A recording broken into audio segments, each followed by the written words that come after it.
The Middle Ages of Europe, also known as the medieval period, lasted from the 5th to the 15th century. Beginning with the fall of the Western Roman Empire, the medieval period had many technological developments such as the adoption of gunpowder, improved wind and water mills, better building techniques for castle construction, and crop rotation for farming. Still, most of the Middle Age was rife with famine, plague, and war, with the Catholic Church at the center of much of it.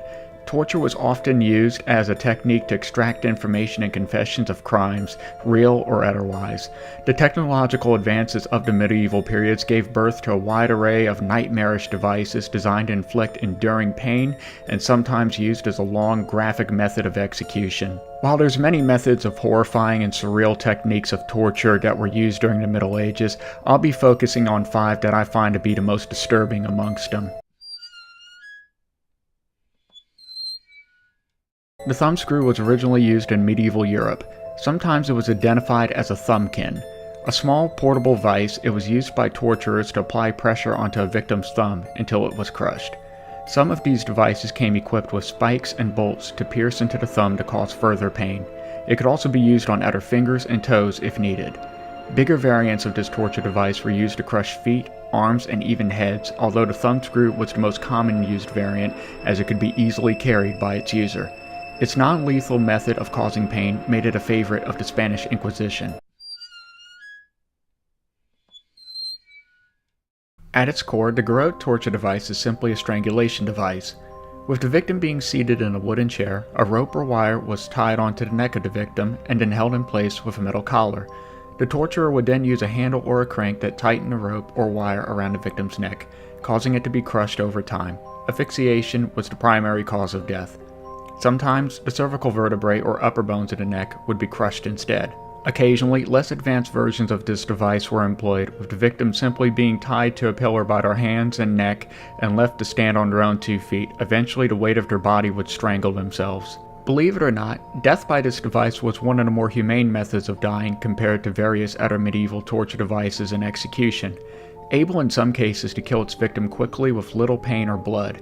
As with the thumbscrew, the garrote torture device was another form of torture favored by the Spanish Inquisition. In fact, Spain continued to use garroting as a form of execution until it was abolished in 1978. The last state-sanctioned executions in Spain of death by garroting was of Heinz Chez and Salvador Antich in 1974. Both were convicted of killing police officers. The breaking wheel. This torture device could also sometimes be called the Catherine wheel. It was used as a form of torture, capital punishment, or usually both. This device is most infamous for being used upon Saint Catherine of Alexandria. A princess of Alexandria, Egypt, she converted hundreds of people to Christianity before being tortured upon a breaking wheel and beheaded at the age of 18 by Roman Emperor Maxentius in the year 305. A large wooden wagon wheel with many spokes in a circle, the victim had their arms, legs, and neck tied to the wheel. Then they had their limbs beaten with a club. As the wheel spun, their arms and legs would eventually break and possibly tear off. This was not the only way that the breaking wheel was utilized, as sometimes the wheel itself was used as a bludgeoning or crushing device, running over the victim repeatedly. If the breaking wheel claimed the life of a victim, they were usually left upon it in a public display as a warning. The victim could be left on a breaking wheel for a long time after being tortured upon it. In certain cases, it took days for the victim to finally expire. German serial killer Crispin Jernapatinga was purposely given first aid to prolong his suffering after having his limbs broken on a breaking wheel. He survived for 9 agonizing days before dying. The breaking wheel's use as a form of execution actually survived well into the 19th century, where Germany continued to use it for heinous crimes, but at least allowed for the victim to be beheaded afterwards instead of remaining alive on the wheel. The last known of execution of an individual upon the breaking wheel in Germany was on August 13, 1841.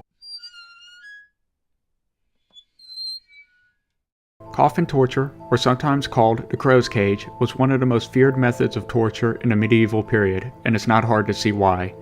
The coffin itself was a metal cage designed to fit over a living person. It was typically designed to be tight-fitting to increase its hold on the victim.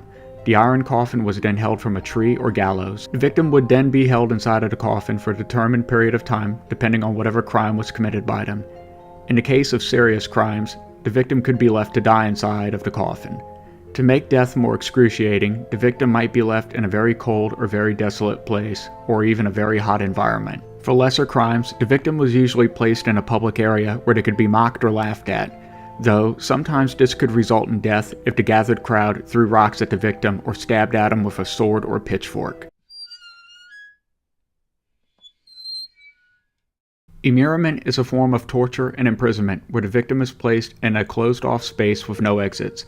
This closed-off space is usually an isolated room that had its doors removed and windows.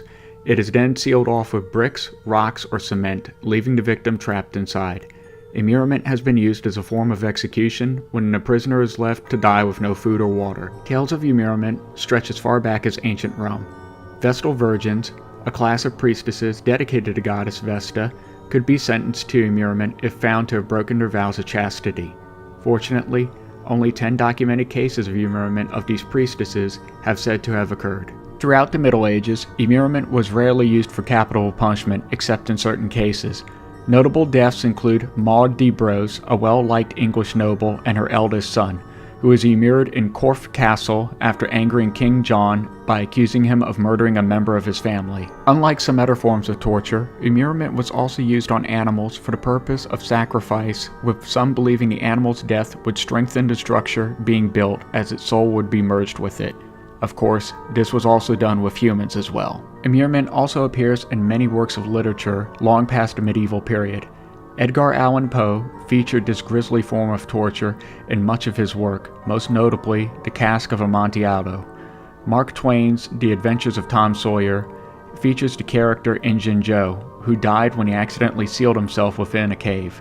Immurement continues in isolated incidences all over the world to this day.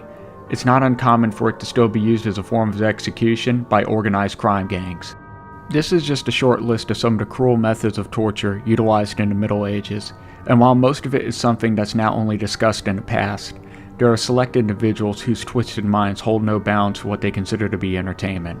Take care of yourselves, and I will see you next time on Horrors, Freaks, and Creeps.